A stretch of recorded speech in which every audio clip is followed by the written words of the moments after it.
Femi Olawolele, who is a political commentator and writer for The Independent, co-founder of the now-defunct pro-EU campaign group Our Future, Our Choice. Piece in The Independent written by him this week: is Keir Starmer about to trade his principles for Trump's friendship? It sounds as if you don't think he should, Femi. I think that anybody that is willing to prioritize relations with Donald Trump's America over our relationship with the EU does not have the UK's best interests at heart. And given that Donald Trump has got some pretty clear conditions as to what any trade deal with America would look like, namely that would mean staying away from the EU, not aligning with the EU, and also he has explicitly said that it would involve making the NHS pay more for drugs so that Americans pay less.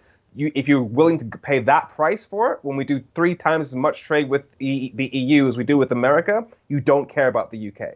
In that case, what would you script Keir Starmer to say? You can't say, well, we're not interested in you. We only really care, and the only real benefit to us is a really fabulous trade deal with the EU. So goodbye, thank you, Mr. President. No point wasting your time. So what should he say? He should say, please don't put tariffs on us. We're willing to work with you as best as we can. But anything that they say has to be within that room, because quite frankly, anything public in support of that man, I think just the message that it sends to women across the UK to be pallying up with a man who a court has found liable for rape, I don't think it sends a great message. So do the bare minimum. Make sure you avoid the tariffs. But that man is deliberately out to damage our National Health Service, which puts British lives at risk.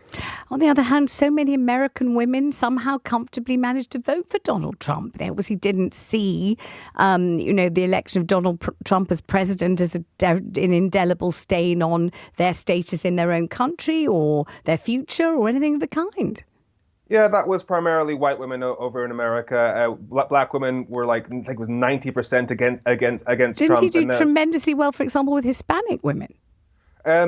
Source of what I think it was still under half, but most generally speaking, ethnic minority people were not a huge fan of what Donald Trump was offering, and that's not surprising. Given was it not nearly as cut and dried as that? Was it not assumed in advance that people from ethnic minorities would not be voting for Trump, and actually the result was very different from that? And then people kept thinking that some kind of lesson should be learned from the fact that people from different minorities did vote for Trump, but they weren't necessarily sure what that lesson ought to be. Sorry. No. 12% of black people voted for Trump. 86% voted for Kamala. Ethnic minority people were not a fan of Trump, largely because Donald Trump has the explicit backing of the Ku Klux Klan. His right-hand man, Elon Musk, supports the AfD, which is a party in Germany, leaders of which have been found guilty of using Nazi slogans.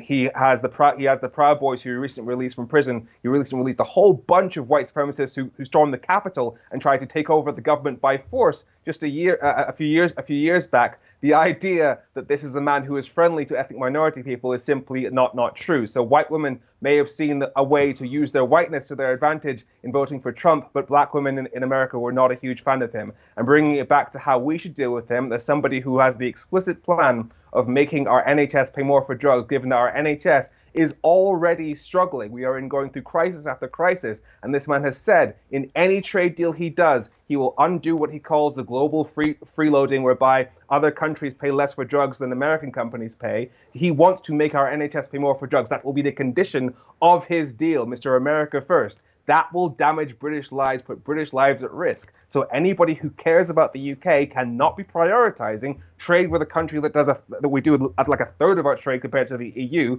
over the EU. Femi, thank you very much indeed.